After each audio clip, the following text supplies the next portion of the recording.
Civilization.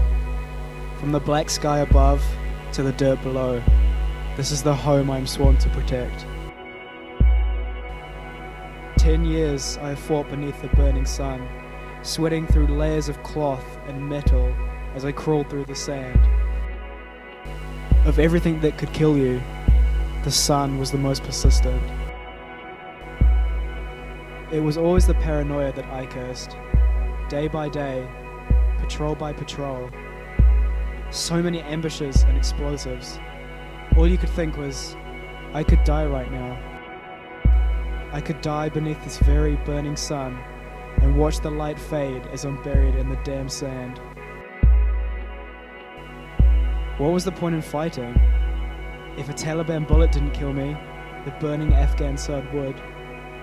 Why didn't I just lay in the sand and let my body burn? Let the blood evaporate inside of my veins? Why? Why did I continue to fight after witnessing the countless glazed eyes of young men staring through white light as gravity failed and the world was blown upside down? Why? For this. Some say that love is the most powerful emotion that a human can feel. They say that it only grows stronger with time and with distance. Perhaps it's true. It empowered me, for sure. Though does love stop you from turning mad? Or is love the very cancer that drives you to insanity? Love made me come home. It made me push myself up from the dirt and carry on. It saved my life. Without it, without something to live for, I would be laying in a brown box with the stars of the flag falling over me. But that doesn't mean that love doesn't do things to your head. When you've just returned to base after your friend was thrown from the patrol vehicle and your ears are still bleeding from the explosion, the paranoia starts to infect your heart. Does she still love me? The twinkle she had in her eye when she would smile at me. Have the years of separation and stress on her part reduced those eyes to an oblivion? As you lay there, with the blood still soaked in your clothes and congealed under your fingernails, those are the only thoughts that spin in your head until you know you're going to vomit. So then, you question whether it's worth going home at all. You question whether the war is worth it, and whether you should just die.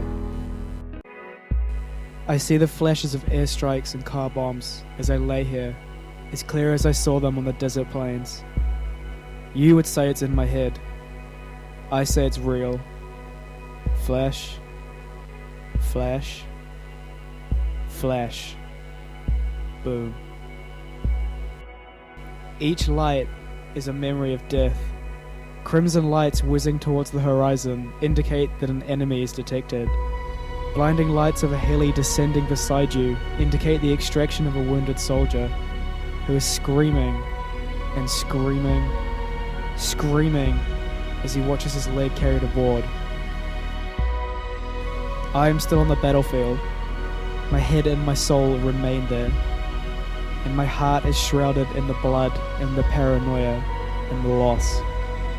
My heart is the product of war. The sand is still on me. It's in me, clogging my pores, scratching the skin with every movement.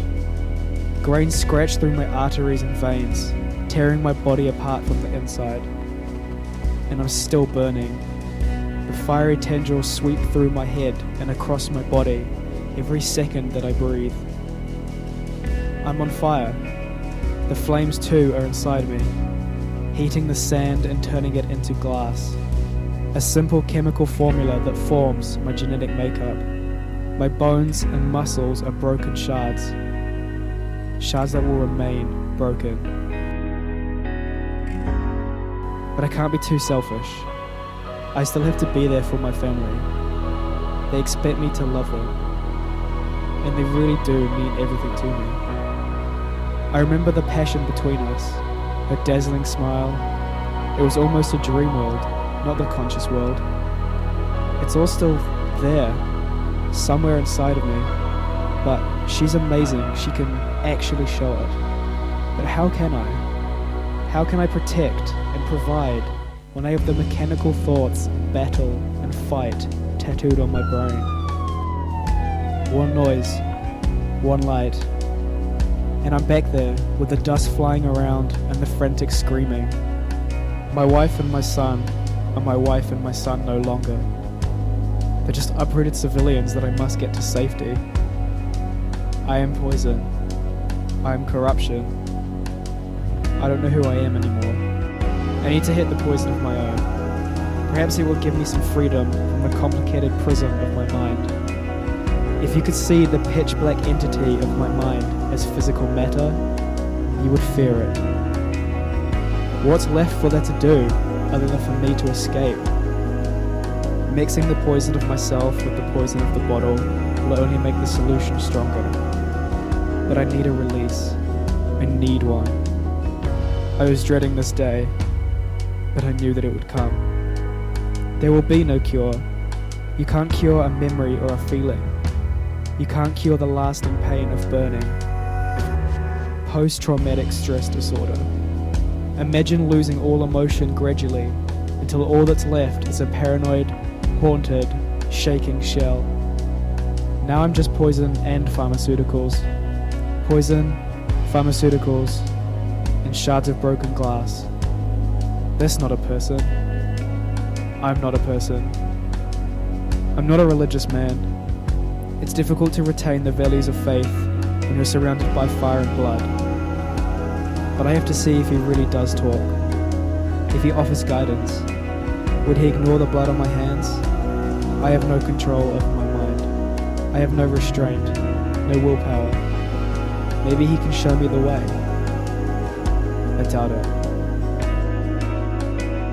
If I do this, I'm not letting them down. They will be hurt more if I degrade into madness. I do not remain anymore. I don't exist as a human with a beating heart and blood flowing through my veins and expressive emotions. I'm simply a chemical formula of war.